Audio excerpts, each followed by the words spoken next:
Welcome back, guys. We're giving Hayden and Ashley a little bit of a break. Tracy and I are going to be here. I've got our comment section up on YouTube and Facebook. We're going to answer some questions for you for the next 10 to maybe 15 minutes as we continue to track the winter weather in the state. Tracy, how are you doing this morning? Good. It's cold out there, and you know, we've talked about how these cold temperatures, it's really chilly. We'll look at some current temperatures and winds and that here in a minute, but it's not cold yet. The colder air is still settling in. We've got that Arctic air that's pulling in from the northeast, and again, a bit breezy out there. Some gusts that are around 20 to 30 miles per hour. Those sustained winds are really whipping around as well. Temperatures are down around 12 degrees, and the wind chill is down closer to 3 to 5. It's chilly out there, and the roads are a bit of a mess too.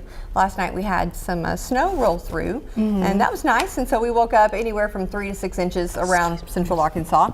And then we're going to start to see again things get a little bit better as we're heading into midweek or so, but we're going to have to wait a little while. So all of that stuff that is on the ground is going to continue to stay there for a while, and we're probably going to have some issues as we are heading into Monday and Tuesday with schools, and I think maybe even with work. So in the side roads and the back roads especially.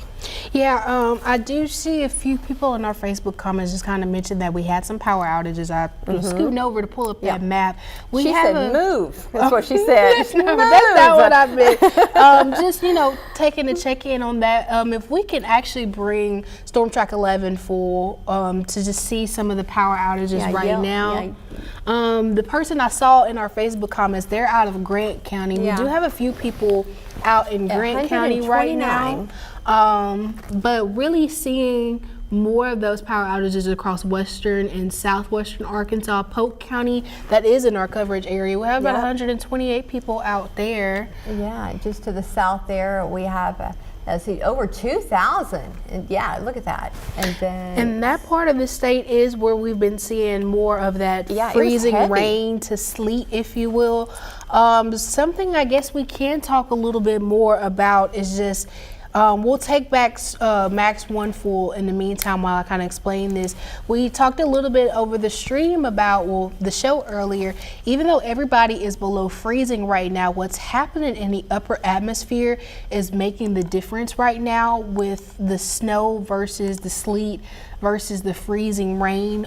There is a little bit of warm air, and by warm air I mean just barely above freezing aloft, that is trying to make more of an icy situation for some of our neighbors to the south. I'm going to refresh some of our images to show you what we've been looking at this morning. If we can bring back Storm Track 11, I'm sorry, we are bouncing around a little bit, but I want to explain where we're seeing the difference. Now, this is her model, one of our high resolution models that we like to use sometimes to kind of give you an idea of what's coming up. Now, obviously, these models don't exactly nail the forecast because right now at 10 a.m., this was her projection, and maybe some of our neighbors to our extreme western and northwestern are getting a little bit of a lull in precipitation right now. But what I want to bring up is the feature that this offers where you can see your SKU-T charts or your upper air observations. This is out of Pine Bluff. This is the forecast SKU-T for 10 a.m. If you were watching our show earlier, I did give you a brief explanation as to what this is, but if you're somebody new joining in this morning, I want to explain. There's a lot on the screen, but what I want you to pay attention to is the left-hand side where you see my mouse. This is that upper air sounding that we're talking about. Now, these two blue lines you see, those are temperature measurements. Right here, this blue line, that's right at the freezing mark. These numbers down here are your temperatures in Celsius. So the freezing mark in Celsius is 0 degrees. These two lines that you see that are a bit curved moving up, the red line is the actual air temperature. The green line is your dew point, or the amount of moisture in the air. So what I want to paint the picture for you here, in the upper atmosphere, both temperature profiles are below freezing. They stay pretty much below freezing until you get to 700 millibars, or roughly 3 kilometers above the atmosphere. Between 3 kilometers and 1 kilometers, there is a slight moment where we're over that freezing mark. That's the point where your snowflake is melting, but then it has time to refreeze again before making it to the surface. So somewhere like Pine Bluff is seeing that sleet this morning because, oops, that's what the profile looks like. But comparatively, somewhere like El Dorado, down in Union County, a little bit closer to the freezing mark, but still a deeper warm nose where the air is even a little bit warmer in that warm nose, so it makes it a little bit harder for it to completely refreeze before you make it to the surface. Looking at somewhere like Greenville, Mississippi though, where at the surface they're right at 30 degrees, so right at that freezing mark, but that is likely closer to more of a freezing rain just because of how warm that air gets. That snowflake completely melts and then it touches a sub-freezing surface, which gives you that icy glaze. So that's kind of the difference we're seeing. This is happening just above our heads at 1,000 meters to 3,000 meters. And again, comparatively, somewhere like a mountain home to our north, through the entire column, we're staying below that freezing mark. Again, this blue line right here is that freezing mark. We're staying behind that. So that is where we're seeing the difference in precipitation. We'll take it back to Max 1. I hope that was a good explanation for why we're seeing the variation in wintry weather. I think Tom and Nathan have been talking a little bit about this over the past couple of days, that even with round 2 that's looking to pick up tonight, Tracy, some of that warm air might try to nose its way a little bit farther north in the state. So at the onset, we might have a little bit of freezing rain tonight before we see the transition back to sleet and hopefully back into snow for your Sunday morning. Yeah, that's why you'll see these temperatures that are well below freezing and you think, well, we should have snow, but it's going through that warm layer. And so again, it's melting and it doesn't have time to refreeze and become sleet. And so it's falling to the ground and it just attaches to whatever it falls onto, whether that's a tree limb, a car, roads. It causes all kinds of issues and it gets heavier and heavier. Now we are again seeing those temperatures begin to stick around maybe the teens today for those highs. Currently it is again around the state 12 in central Arkansas. We've got that really cold air mass again as it has made its way through. It's still keeping things a little bit warmer down to our south. This temperature difference, take a look, it is 25 degrees cooler than it was this time yesterday. So 28 in Arkadelphia.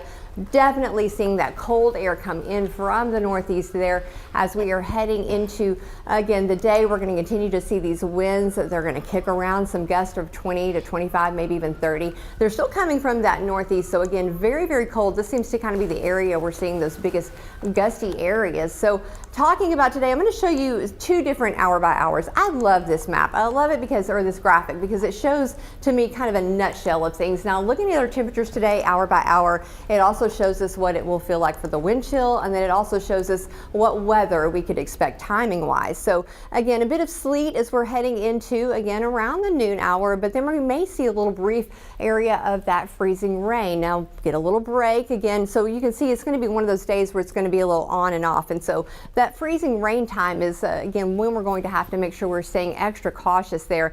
Now here's another hour by hour, again still same time frame, but this shows those winds still looking again same as before. Those temperatures around the teens. We are seeing though that northeasterly breeze, as I mentioned, it is going to stay out of the northeast. The sustained winds again anywhere from 15 to 20, and those gusts are still going to be up there breezing through here again 25 to 30. That is what is dropping those temperatures down to those feels like into those very low single digits. These are our preliminary snow totals again across the state. We are seeing around Faulkner, Pulaski, Spring, Saline, anywhere from that 5 to 6. Look at Mayflower there, almost 7 inches. And then as we are looking again at Batesville, Ferndale, Cabot, Marshall, Flippin, anywhere from that just under 2 up to about 4.5. So more snow, I think, than a lot of folks thought they were going to get, but we are still under that winter weather alert again and watching for that ice down to the southern portion of the state. So Symone, do you want to talk a little bit more about as we're heading into the future here, future radar? This is one of our models, talking a little bit more about what to expect as we're heading into the next few hours and few days, really. Yeah, so we'll continue to see some of that wintry mix through the afternoon and into the evening. I think round 1 will likely conclude by the time we have our evening newscast at 6 o'clock. Now, again, this is just one model's estimate. This won't be exactly what happens, but this is the trend. Now, what we were looking at earlier for the CUTs was the HER model. This is our in-house graph model, just because I do think it is handling where we see that warm air, kind of that nose of warm air move in overnight a little bit better. Now, overnight into your Sunday, round 2 starts to move in. Right now, this is projecting a lot more pink on the board. I do think this pink could either be a mix of sleet and some freezing rain, because that is the only downside with these models. It can't exactly give the distinguishment between where we're going to see the sleet versus the freezing rain. But I do think further south, with more of those places in the 20s to our extreme southeast, that's where the ice storm warning is. Likely will be more of a freezing rain threat. Closer to Little Rock and central Arkansas, I do think more of a sleet threat that will transition into more snow, digging its way further south by your Sunday morning. Likely that people aren't going to make it to in-person church tomorrow. Find a good pastor maybe on YouTube that you can stream if you are missing out on that, but it definitely is not recommended to try to hit the roads tomorrow morning. Through the middle part of the day, I'm going to see precipitation coverage start to break down to more spotty coverage, but still looking to see some snow out there. And then this is starting to conclude by Sunday evening. Again, our winter storm warning is in effect until 6 p.m. So that is what we'll continue to see through Sunday evening. And then even once the precipitation stops, we're not going to get much relief with any melting, because the dangerous cold will stick around. We have our extreme cold warning right now through Monday. That's where we'll see wind chill values get as low as 10 below 0 to 20 below 0. We've been seeing some wind chills below 0 this morning already, but as you'll see over the next couple mornings, it gets even colder. These are feels like temperatures for Sunday. Few places, Mountain Home, Clinton, feeling like 0 degrees. Fayetteville and Harrison feeling like 4 below 0. As you transition further south, feels like temperatures in more of the teens and upper single digits. But Monday is expected to be our most frigid morning, feeling like 9 below 0 in the capital city, 14 below 0 as it feels like in Clinton, Batesville with a feels like of 16 below 0. So definitely does not look like we'll have work or school on Monday, because there's no way we're going to get anything melted in this. And then of course, once you get this cold, this can be hazardous to health for wind chill values that cold, especially in the south. Tuesday, slight improvement, not much better, likely feeling like 1 below 0. We'll have a few places feeling like 0 Tuesday morning. That's why weather impact alert, we went ahead and extended it to Tuesday. Yes. Because it won't be until Tuesday afternoon we even get above freezing, and then it still won't even feel above freezing. And it, even when it does go above freezing, it's not going to be much, and then we're going to drop back down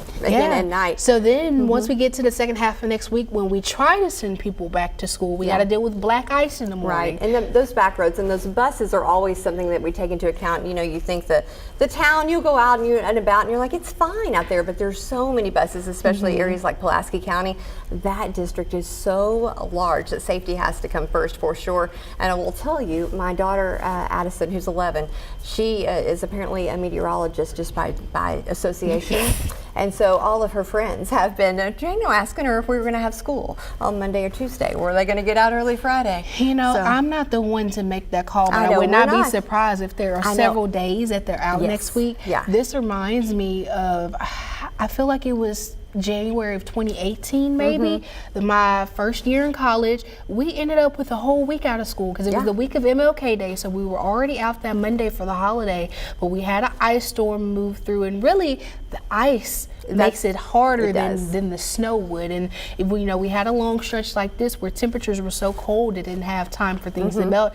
I don't think we went to school at all this week, and if we did, we maybe only made it to school on Friday. Wow. That's how long it took for things to get. It takes a minute, in the shaded areas as well. So, we'll have to wait and see. Of course, we don't make those decisions, but I'll be surprised. And I know that Addie's teacher sent home work for next week.